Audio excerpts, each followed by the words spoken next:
Let's know about pregnancy and embryonic development. हमने देखा ब्लास्टोसाइट differentiated होता है। आउटर लेयर को ट्रोपोब्लास्ट कहते हैं और इनर सेल को इनर सेल मास कहते हैं। ये ट्रोपोब्लास्ट की लेयर के ऊपर फिंगर लाइक प्रोजेक्शन जनरेटेड हो जाएंगे जिसे क्रोनिक विली कहा जाएगा। ट्रोपोब्लास्ट की विली यूटेराइन टिश्यू के साथ इंटीग्रेटेड होंगे और फंक्शनल यूनिट बिटवीन फाइटस और मैटरनल बॉडी फॉर्म करेंगे जिसे हम प्लेसेंटा कहते हैं। प्लेसेंटा ऑक्सीजन को एम्ब्रियो के इनसाइड पहुंचाने का काम करेगा, कार्बन डाइऑक्साइड और वेस्ट मटेरियल को एम्ब्रियो के आउटसाइड ले जाने का काम करेगा। ये जो प्लेसेंटा फॉर्म हुआ है ये बेबी के थ्रू अम्बिलिकल कोड के जरिए अटैच होता है जिसकी वजह से वेस्ट मटेरियल आउटसाइड जाता है और ऑक्सीजन इनसाइड आता है। ये प्लेसेंटा एंडोक्राइन टिश्यू की तरह एक्ट करता है। इस प्लेसेंटे से HCG, HPL, एस्ट्रोजन और प्रोजेस्टेरॉन जैसे हार्मोन रिलीज होते हैं।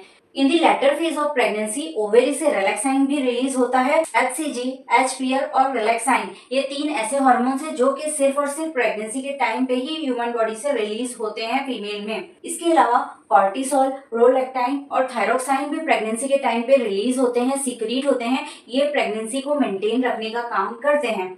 एक चीज अच्छे से याद रखनी है, ये जो इनर सेल मास है यही मैंने अगेन ड्रॉ किया है, ये पूरा इनर सेल मास है। इनर सेल मास डिफरेंशिएटेड होगा 3 हिस्सों में। जो आउटर होगा उसे हम एक्टोडर्म कहेंगे, जो सेंटर में होगा उसे मेसोडर्म कहेंगे और जो इंटरनल होगा उसे एंडोडर्म कहेंगे। ये आगे जाकर ऑर्गन बनाने का काम करते हैं।